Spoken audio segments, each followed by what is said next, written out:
स्वदेशी उत्पादों को बढ़ावा देने के लिए खादी ग्रामोद्योग ने रांची में किया उपकरणों का वितरण। रक्षा राज्य मंत्री संजय सेठ बोले, स्वदेशी अपनाकर देश को बनाएंगे आत्मनिर्भर। घाटशिला उपचुनाव को लेकर भाजपा ने शुरू की तैयारी। प्रदेश अध्यक्ष बाबूलाल मरांडी ने जमशेदपुर के गालूडीह में पार्टी कार्यकर्ताओं को किया संबोधित, बनाई रणनीति। राज्य में दुर्गोत्सव की धूम। रांची सहित राज्य भर में खुले कई पंडालों के पट। थीम आधारित पंडाल बने आकर्षण का केंद्र। मां के दर्शन के लिए उमड़ी श्रद्धालुओं की भीड़। और बंगाल की खाड़ी में बने लो प्रेशर का झारखंड में दिख रहा है असर। दोपहर बाद रांची में गरज के साथ तेज बारिश। धनबाद में आंधी बारिश के कारण पंडालों को नुकसान।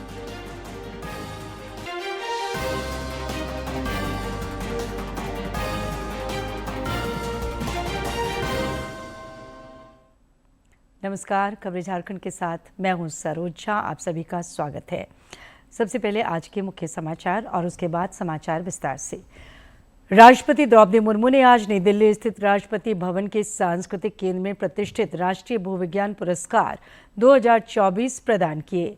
पुरस्कार विजेताओं को बधाई देते हुए राष्ट्रपति ने कहा कि ये पुरस्कार भूविज्ञान के क्षेत्र में उनकी प्रतिबद्धता, नवाचार और उत्कृष्टता को सम्मानित करने के लिए दिए जाते हैं।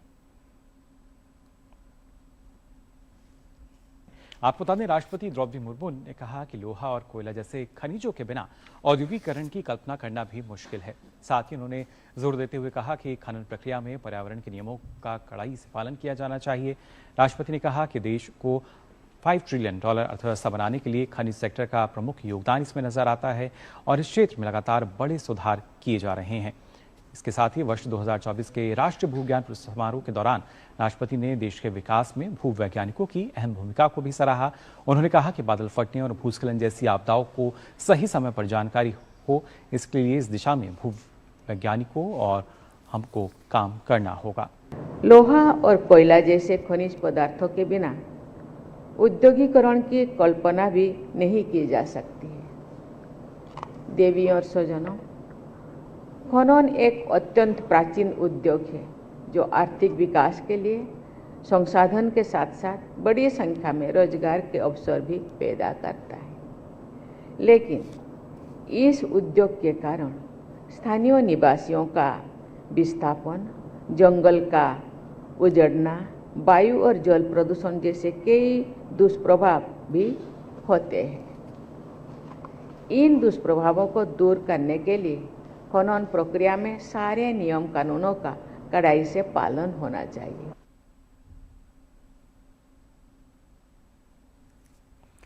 प्रधानमंत्री नरेंद्र मोदी ने कहा है कि उनकी सरकार ने महिलाओं को केंद्र में रखकर कई योजनाएं और कार्यक्रम शुरू किए हैं जिनसे समाज के हर वर्ग को लाभ हुआ है। प्रधानमंत्री ने वीडियो कॉन्फ्रेंसिंग के माध्यम से बिहार में मुख्यमंत्री महिला रोजगार योजना के शुभारंभ किया। अपने इस संबोधन में उन्होंने नवरात्रि के पहले दिन से जीएसटी दरों में की गई कटौती के बारे में बताते हुए कहा कि इससे महिलाओं और गृहिणियों को घरेलू बजट संतुलित करने में मदद मिलेगी। कार्यक्रम के दौरान प्रधानमंत्री ने बिहार की 75 लाख महिलाओं के बैंक खातों में सीधे 10-10 हजार रुपए यानी कुल 7,500 करोड़ रुपए हस्तांतरित किए।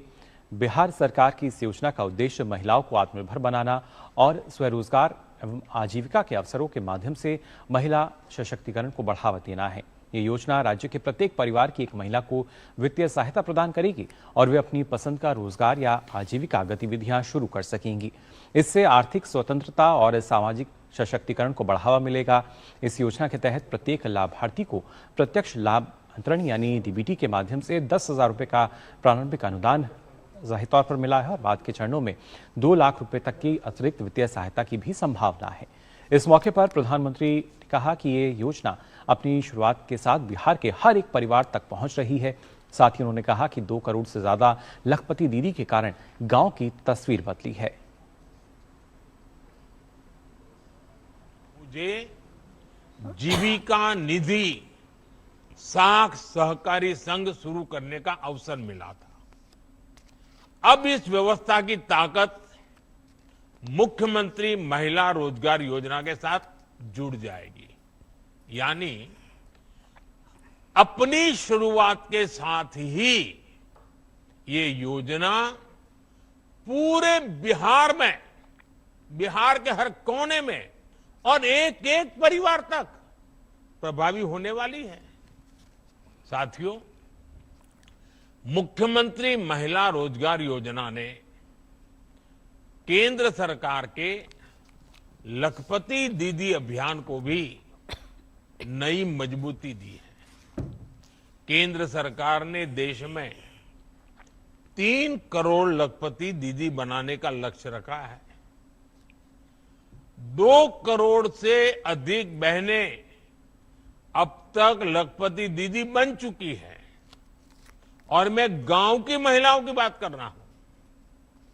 उनकी मेहनत से गांव बदले हैं, समाज बदला है और परिवार का रुतबा भी बदला है। स्वदेशी अपनाओ अभियान के तहत देश भर में विभिन्न कार्यक्रमों का आयोजन हो रहा है। इसी के तहत राजधानी रांची में खादी ग्रामोद्योग आयोग द्वारा मेड इन इंडिया को बढ़ावा देने के उद्देश्य से विभिन्न कामगारों के बीच उपकरणों का वितरण किया गया। इस मौके पर रक्षा राज्य मंत्री संजय सेठ और राष्ट्रीय खादी बोर्ड के अध्यक्ष मनोज कुमार मौजूद रहे। खादी एवं ग्रामोद्योग आयोग की ओर से ग्रामोद्योग विकास योजना के अंतर्गत आयोजित स्वदेशी अपनाओ अभियान में रक्षा राज्य मंत्री संजय सेठ शामिल हुए। इस दौरान उन्होंने व्यवसायियों के बीच डोरंडा जैप-1 के शौर्य सभागार में 80 विद्युत कुम्हार चाक और 20 इलेक्ट्रीशियन टूल किट का वितरण किया।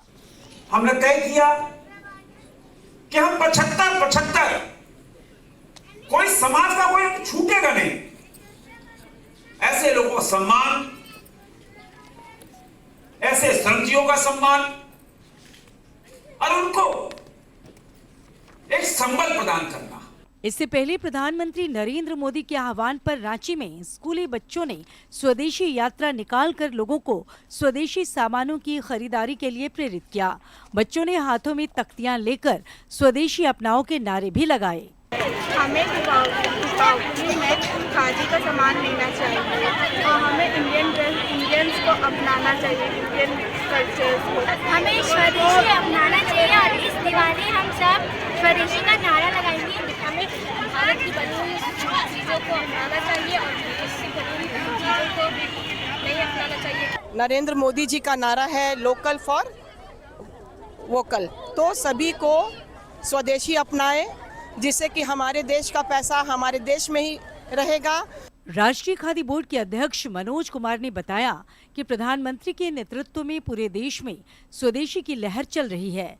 अब झारखंड के लोग भी इस अभियान में सहयोगी बन रहे हैं और अपने घर से स्वदेशी सामान बनाकर देश को आगे बढ़ाने में योगदान दे रहे हैं। कि पूरे देश में एक स्वदेशी की जो लहर चल रही है, लोग उत्सव के रूप में ट्रेनिंग के बाद आधुनिक टूल प्राप्त करके खुश हैं।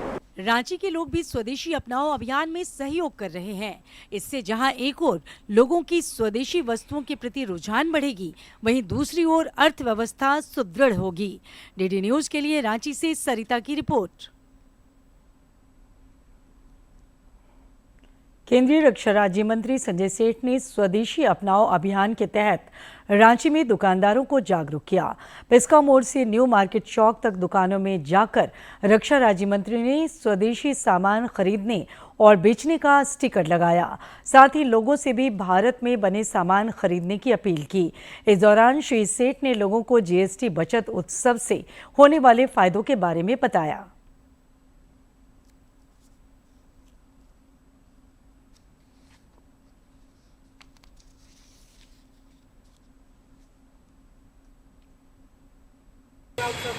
मोदी जी के द्वारा दिए गए बहुत ही बेहतरीन उपहार के लिए हम उनका बहुत बहुत धन्यवाद देते हैं।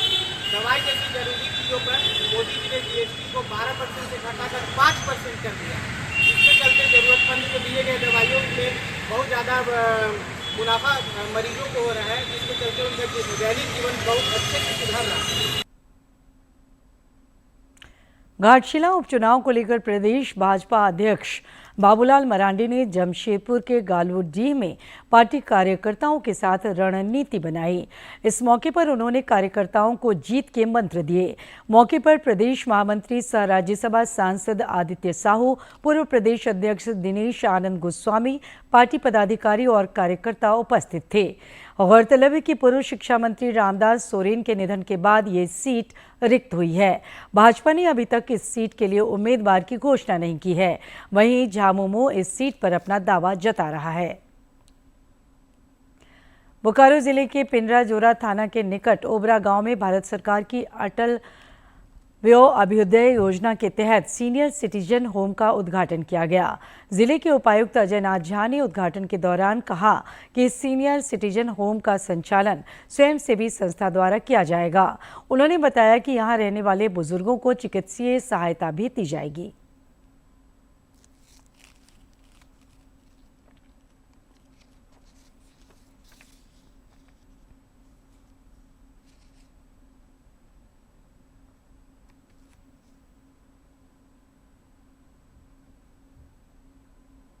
अगर आप अपने जीवन में कुछ अच्छा कर रहे हैं, जैसे कोई भी काम आप कर रहे हैं, बिजनेसमैन हैं, नौकरी में हैं, कहीं भी किसी काम में हैं, आप पैसा कमा रहे हैं, वो सब कुछ ठीक है। लेकिन यदि आपके पास कुछ अच्छा है और आपको लगता है कि आपके पास कुछ आवश्यकता से अधिक है, तो आपको ना समाज में ऐसे लोगों के लिए जो बेसहारा हैं, जो ओल्ड एज हैं, जो अनाथ बच्चे हैं, इन सब चीज़ों के लिए आपको करना चाहिए।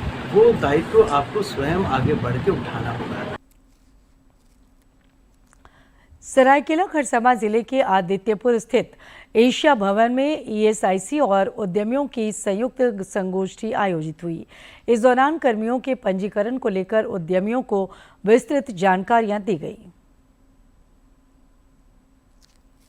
सरायकेला खरसावां के आदित्यपुर स्थित एशिया भवन में ईएसआईसी और उद्यमियों की 1 दिवसीय संयुक्त संगोष्ठी के दौरान विशेष पंजीकरण अभियान चलाया गया।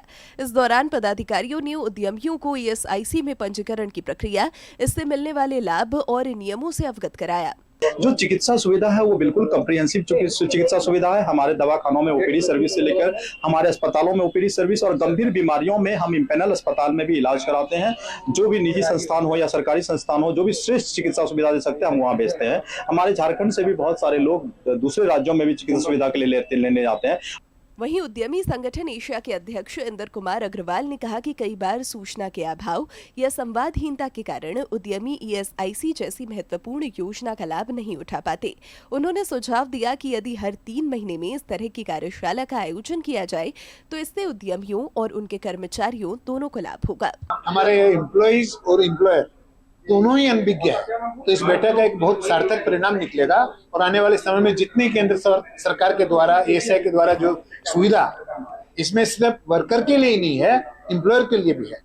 इस दौरान इंदर कुमार अग्रवाल ने ईएसआईसी अस्पताल में मिलने वाली सुविधाओं से भी अवगत कराया और कहा कि अब व्यवस्था में काफी सुधार हुआ है। गंभीर मामलों में रेफरल प्रक्रिया पहले से अधिक पारदर्शी और सुचारू रूप से की जा रही है। सब लोगों ने तारीफ किया है कि पहले की अपेक्षा ईएसआई में काफी सुधार हुआ है और आने वाले समय में हम लोग को भी इस कमेटी में, ईएसआई की जो इंटरनल कमेटी है उसमें एशिया से भी 2 मेंबर रहेंगे, तो उसके लिए मैं जो भी समस्या रहेगी उचित फॉर्म पर हमारा विषय चलेगा। संगोष्ठी के दौरान ईएसआईसी के माध्यम से कर्मचारी को मिलने वाले लाभों से अवगत कराया गया। साथ ही विभिन्न समस्याओं के समाधान की भी जानकारी दी गई। डीडी न्यूज के लिए सरायकेला खरसावां से अनूप मिश्रा की रिपोर्ट। पलामू के गणेश लाल अग्रवाल महाविद्यालय के मुख्य द्वार से बोर्ड हटाए जाने को लेकर विभिन्न छात्र संगठनों और पूर्ववर्ती छात्रों ने विरोध जताया है। मुख्य द्वार पर जीएलए कॉलेज का बोर्ड हटाकर नीलांबर पीतांबर विश्वविद्यालय का बोर्ड लगाने की सूचना पाकर कई पूर्ववर्ती छात्र वहां जमा हो गए और विरोध जताया। उनका कहना है कि ये कॉलेज काफी पुराना है और इससे उनकी यादें जुड़ी हुई हैं। उन्होंने विश्वविद्यालय प्रशासन से कॉलेज के मुख्य द्वार पर पुनः जीएलए कॉलेज का बोर्ड लगाने की मांग की। इसके लिए बहुत गौरवशाली है। इस नाम के संग छेड़छाड़ अगर हो तो यहाँ के किसी भी व्यक्ति को बर्दाश्त नहीं होगा। जमशेदपुर के मानगो थाना पुलिस ने मोटरसाइकिल चोर गिरोह का खुलासा करते हुए 5 आरोपियों को गिरफ्तार किया है। नगर पुलिस अधीक्षक कुमार शिवाशीष ने बताया कि इस गिरोह के पास से चोरी के 8 बाइक बरामद की गई है। नगर पुलिस अधीक्षक ने बताया कि पिछले 5 वर्षों में 635 बाइक चोरों को गिरफ्तार करने में पुलिस ने सफलता हासिल की है। जो भी हमारे पास सीसीटीवी फुटेज था और उसके अलावा जो ह्यूमन इंट हम लोग यूज़ कर रहे थे उसको हमने लगाया था, और इसमें फिर बाकी ये बाइक तो रिकवर हुआ ही, और जब पूछताछ के क्रम में और जो गिरफ्तारी हुई थी इसके क्रम में लोगों की निशानदेही पे मल्टीपल बाइक्स रिकवर हुए। तो टोटल हमारे पास 8 बाइक की रिकवरी है जो इस कांड में था, और इसके अलावा 7 और इसमें हमने 5 अरेस्टिंग की है। एक है आफ्ताब अली जिसके ऊपर 7 केस हैं चोरी के, दूसरा है मोहम्मद आयान कपाली का रहने वाले, इसका 8 केस हैं चोरी के, तीसरा है मोहम्मद कादिर, इस पे भी चोरी का एक केस है। उसके अलावा सैयद मोहसिन, इसके ऊपर 3 केस हैं चोरी का, और इसके अलावा है जिलानी खान उर्फ जुम्मन। ये 5। जमशेदपुर के बागबेड़ा थाना क्षेत्र के गांधीनगर मोहल्ला में पिछले दिनों हुई गोलीकांड की गुत्थी को पुलिस ने सुलझा लिया है। नगर पुलिस अधीक्षक ने बताया कि पुलिस ने इस मामले में फरार चल रहे दोनों मुख्य आरोपियों को गिरफ्तार कर लिया है। छापेमारी के दौरान एक देशी पिस्टल और मैगजीन भी बरामद की गई है। प्रधानमंत्री नरेंद्र मोदी के नेतृत्व में भारतीय नौसेना को हर तरह से सशक्त किया जा रहा है, जिसके कारण भारत आज समुद्री शक्ति के रूप में उभर रहा है।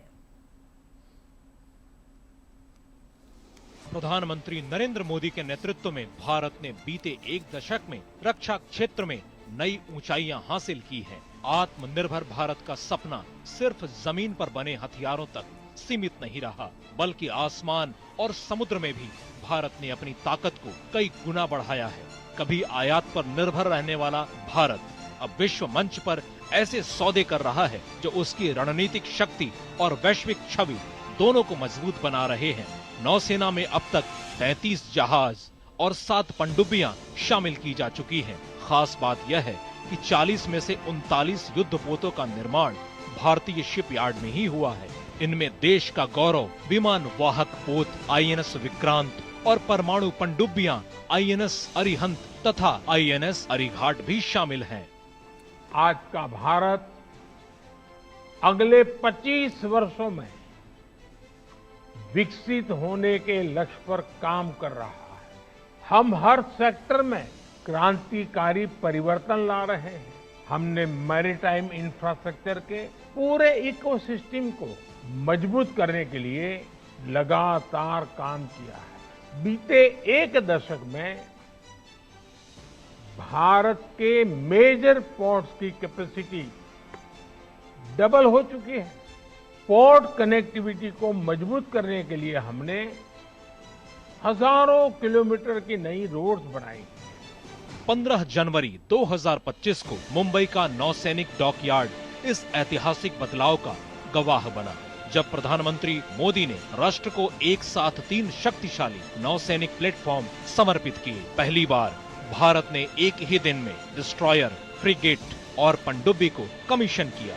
यह नौसेना के इतिहास का स्वर्णिम अध्याय साबित हुआ और आत्मनिर्भर भारत की दिशा में एक बड़ा कदम भी। गौर करने वाली बात यह है कि ये तीनों ही जहाज भारत में बने हैं और इनमें से INS सूरत और INS नीलगिरी के 75% से अधिक उपकरण भारत में निर्मित किए गए हैं।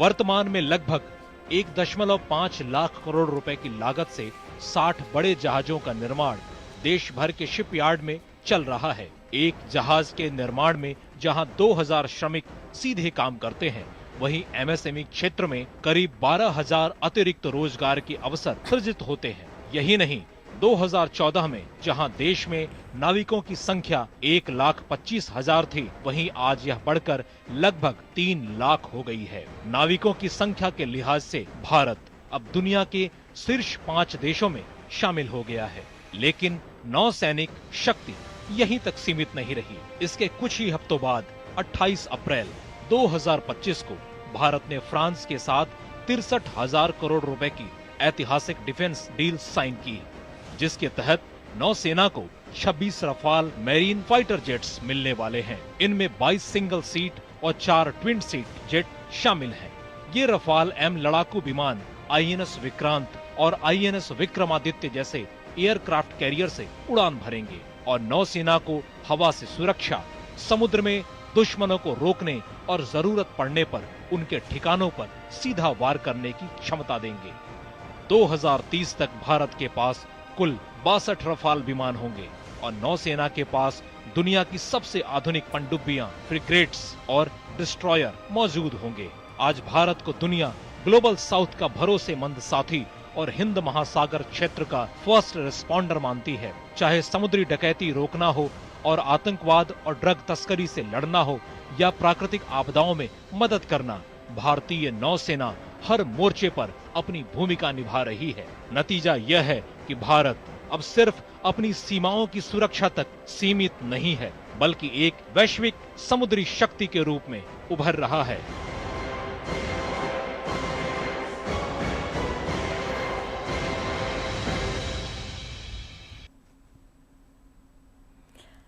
देश की 6 दशकों की सेवा के बाद भारतीय वायुसेना के दिग्गज लड़ाकू विमान MiG-21 को आज अंतिम विदाई दी गई। ये विदाई समारोह चंडीगढ़ एयरबेस पर रक्षा मंत्री Rajnath Singh, chief of defence staff general Anil Chauhan, वायुसेना प्रमुख एयर मार्शल एपी सिंह और अन्य गणमान्य व्यक्तियों की उपस्थिति में आयोजित किया गया। मौके पर श्री सिंह ने कहा कि ऐसे कई अवसर आए हैं जब MiG-21 ने अपनी निर्णायक क्षमता साबित की है। MiG-21 फाइटर जेट आज सेवा मुक्त हो गया। रक्षा मंत्री राजनाथ सिंह ने चंडीगढ़ में भारतीय वायुसेना के MiG-21 लड़ाकू विमान के बेड़े के सेवा मुक्त होने के समारोह में वो शामिल हुए। CDS general Anil Chauhan, COS general Upendra Dwivedi और CNS एडमिरल दिनेश के त्रिपाठी भी समारोह में मौजूद रहे। MiG-21 विमान को 1963 में भारतीय वायुसेना में शामिल किया गया था। इस अवसर पर रक्षा मंत्री राजनाथ सिंह ने कहा कि लंबे समय तक MiG-21 का योगदान एक युद्ध तक सीमित नहीं रहा, बल्कि 1971 के वॉर से लेकर कारगिल के युद्ध तक या फिर बालाकोट एयर स्ट्राइक से लेकर ऑपरेशन सिंदूर तक जबरदस्त मजबूती MiG-21 ने अभी तक रक्षा क्षेत्र को प्रदान की है। आज जब हम MiG-21 को इसकी ऑपरेशनल जर्नी से विदाई दे रहे हैं, तो मुझे लगता है हम एक ऐसे अध्याय को विदा करने जा रहे हैं जो न केवल इंडियन एयर फोर्स के इतिहास में, बल्कि हमारी पूरी मिलिट्री एविएशन की जर्नी में गोल्डन लेटर्स में लिखा जाएगा। MiG-21 केवल एक एयरक्राफ्ट या मशीन भर ही नहीं है, बल्कि यह भारत और रशिया के बीच गहरे संबंधों का एक प्रमाण भी है। साथियों, एक तरफ तो मिलिट्री एविएशन का खुद का जो इतिहास है वह अपने आप में इनक्रेडिबल है ही, दूसरी तरफ MiG-21 ने मिलिट्री एविएशन की जर्नी में कई और प्राउड मोमेंट्स यानी गौरव के क्षण जोड़े हैं। राजधानी रांची समेत राज्य भर में दुर्गोत्सव की धूम है। रांची सहित राज्य भर में कई पंडालों के पट खुल गए हैं। थीम आधारित पंडाल आकर्षण का केंद्र बने हुए हैं। पूजा पंडालों में मां के दर्शन के लिए श्रद्धालुओं की भीड़ उमड़ रही है। इस वर्ष रांची रेलवे स्टेशन पूजा पंडाल में श्रद्धालुओं को मां दुर्गा के साथ आंध्र प्रदेश के प्रसिद्ध मंदिर तिरुपति बालाजी का भी दर्शन होगा। आइए आपको ले चलते हैं हमारे सहयोगी सूरज के पास और जानते हैं क्यों ये पूजा पंडाल लोगों में चर्चा का कारण बना हुआ है। मेरे पीछे जो आप देख रहे हैं ये है सार्वजनिक दुर्गा पूजा रेलवे स्टेशन का पूजा पंडाल। यह पूजा पंडाल आंध्र प्रदेश के प्रसिद्ध मंदिर तिरुपति बालाजी के थीम पर बनाया जा रहा है और इसमें लगभग 50 से 70 लाख रुपए लागत में यह पंडाल बनाया जा रहा है। बहरहाल हमारे साथ समिति के कुछ सदस्य हैं, आइए उनसे हम बात करके इस पंडाल के बारे में और भी जानकारी जुटाने का प्रयास करते हैं। ये जो पंडाल बन रहा है ये बालाजी तिरुपति जो आंध्र प्रदेश में प्रसिद्ध मंदिर है उसके थीम पर बनाया जा रहा है। आप लोगों के दिमाग में कैसा आया कि इस बार का पूजा पंडाल तिरुपति बालाजी के थीम पर बनाया जाए? तिरुपति बालाजी जैसे हमारे अध्यक्ष अभी नहीं आए हैं आज, तो वो गए थे तो उनको अपना मतलब कि एक लगा कि बहुत मतलब अच्छा पंडाल है। और जनरली हम लोग मतलब कि कोई मतलब मंदिर का थीम में जनरली पंडाल कम बनाते हैं, हम लोग का हमेशा कुछ ना कुछ इनोवेटिव रहता है। तो उनको इच्छा था कि इस बार तिरुपति बालाजी का थीम बनाए, क्योंकि साथ में हम लोग जैसे बजरंगबली का जो ये आपको दिख रहा है 35 फीट का जो प्रतिमा है, इसमें लेज़र शो चलेगा, तो थोड़ा सा दोनों कनेक्ट कर रहा था एक तरह से एक दूसरे से। जो पंडाल है उसमें 24 घंटे हनुमान चालीसा का पाठ किया जाएगा, तो इसके बारे में आप क्या कहना चाहेंगे? हनुमान चालीसा का पाठ चलते रहेगा 24 घंटे, और हनुमान जी पे इस बार फोकस किया गया है और उन्हीं के ऊपर लेजर शो कराया जाएगा, जो हम कुछ चलचित्र तरह का दिखाने का कोशिश करेंगे लेज़र के माध्यम से, जो कि काफ़ी नया होगा और रांची की जनता को काफ़ी पसंद आएगा ये। जैसा कि आप लोग बार बार बोल रहे हैं कि लेजर शो किया जाएगा, आपने क्या थीम सोचा है कि किस टॉपिक पे लेजर लाइट दिखाया जाएगा इस बार? लेज़र शो तो हनुमान जी पे ही दिखाया जाएगा और जो हमारे देवी देवताएं हैं उन पे ही दिखाया जाएगा, उनका कुछ स्टोरी है वो सब कोशिश किया जाएगा कि दिखाया जा सके। जैसा कि आपने सुना कि यह पूजा पंडाल में हनुमान चालीसा का 24 घंटे पाठ होगा और लेजर शो भी दिखाया जाएगा। कैमरा पर्सन सौरव के साथ मैं सूरज कुमार, डीडी न्यूज झारखंड। देवघर स्थित बाबा वैद्यनाथ मंदिर में दुर्गा पूजा के अवसर पर मां भगवती की भव्य पूजा अर्चना की जाती है। इस बार भी परंपरा के अनुसार माता को 56 प्रकार के भोग अर्पित किए जाएंगे। मंदिर के मुख्य प्रबंधक रमेश परिहस ने बताया कि माता को अर्पित किए जाने वाले सभी पकवान शुद्ध घी में विशेष सावधानी के साथ तैयार किए जा रहे हैं। उन्होंने कहा कि मंदिर परिसर की साफ सफाई को लेकर भी व्यापक व्यवस्था की गई है, जिससे श्रद्धालु पवित्र और आध्यात्मिक माहौल में पूजा अर्चना कर सकें। उनका माँ दुर्गा का पूजा जो होता है बड़ा ही भव्य रूप से और नियम के तहत किया जाता है। इसमें बहुत लोगों का आगमन होता है, हजारों लाखों की संख्या में दर्शन के लिए। इस पूजा के लिए यहाँ पे अनेक प्रकार का भोग, 56 प्रकार का भोग। और अंत में इस बुलेटिन के मुख्य समाचार एक बार फिर।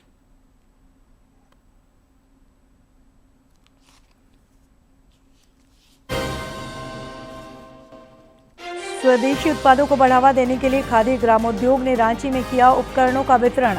रक्षा राज्य मंत्री संजय सेठ बोले, स्वदेशी अपनाकर देश को बनाएंगे आत्मनिर्भर।